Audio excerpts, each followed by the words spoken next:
एक वक्त पर आपको याद होगा नेपाल में मधेशियों का आंदोलन, लेकिन इन सब के बीच जब नेपाल की नई सरकार चुनी गई तब इसमें एक मधेशी ही प्रधानमंत्री के चेहरे के रूप में निकलकर सामने आए हैं। नेपाल में राजशाही के साए में उसके बाद के राजनीतिक परिदृश्य में उभरे दल और उनके दिग्गज नेता 2026 के चुनाव में किनारे लग चुके हैं। पूरा देश बालेंद्र शाह यानी बालेन शाह के रैप म्यूजिक की धुन पर थिरक रहा है। बालेंद्र शाह देश के पहले मधेशी प्रधानमंत्री बन सकते हैं। ये समुदाय उत्तर प्रदेश और बिहार से रोटी बेटी का संबंध रखने वालों का है। प्रतिनिधि सभा के इस चुनाव में मतदाताओं द्वारा चुनी जाने वाली 165 सीटों में राष्ट्रीय स्वतंत्र पार्टी यानी आरएसपी को 120 सीटें मिली और 6 सीटों पर उसके प्रत्याशी आगे थे। आरएसपी के इस प्रदर्शन में देश के युवा जीत के पुरोधा बनकर निकले। प्रधानमंत्री मोदी ने सफल चुनाव के लिए नेपाल के लोगों को बधाई दी। नेपाल में 5 मार्च को हुए मतदान के बाद मतगणना चल रही थी।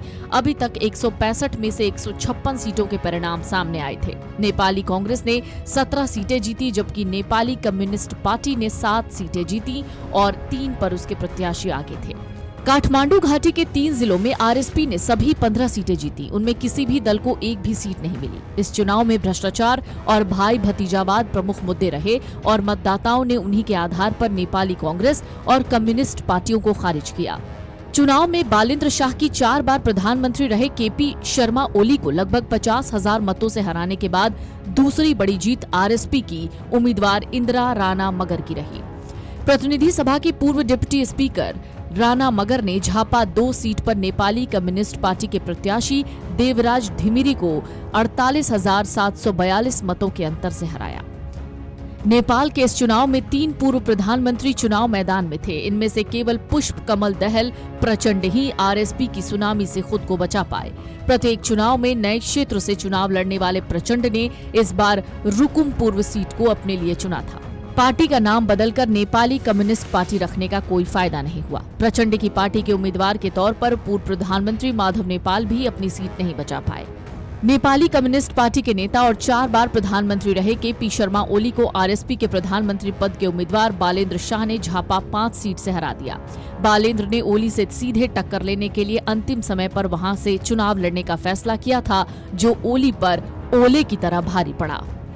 बालेन शाह की जीत के बाद उनकी नागरिकता और कलाकार, रैपर से लेकर राजनीतिक छवि को लेकर भी चर्चाएं हो रही हैं।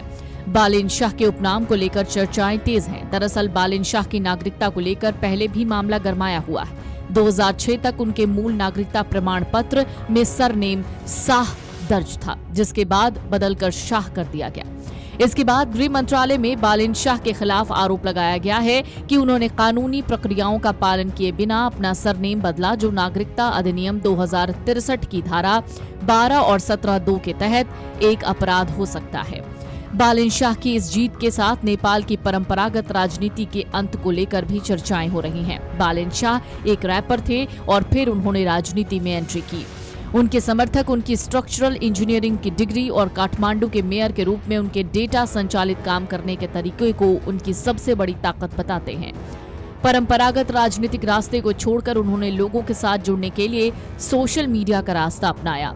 जेन जी के नेता कहे जाने वाले बालेन शाह ने लोगों के साथ फेसबुक समेत अन्य सोशल प्लेटफॉर्म के जरिए जुड़ना शुरू किया। हालांकि उनके आलोचक उन्हें अहंकारी कहते हैं। मेयर रहते हुए अवैध अतिक्रमण हटाने और रेहड़ी पटरी वालों के खिलाफ उनकी सख्त कार्रवाई की मानवाधिकार समूहों द्वारा आलोचना भी की गई थी। चुनाव में उनकी जीत के बाद ये भी चर्चा हो रही है कि एक कलाकार जिसके पास पारंपरिक कूटनीतिक अनुभव की कमी है, कैसे भारत और चीन जैसे शक्तिशाली पड़ोसियों के साथ नेपाल के संबंधों को संभालेंगे।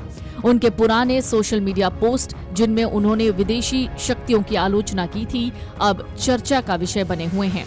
भारत इस चुनाव पर करीब से नजर रख रहा है। वो राजनीतिक रूप से अस्थिर हिमालयी देश में एक स्थिर सरकार की उम्मीद कर रहा है, ताकि दोनों पक्षों के बीच विकासात्मक साझेदारी को आगे बढ़ाया जा सके।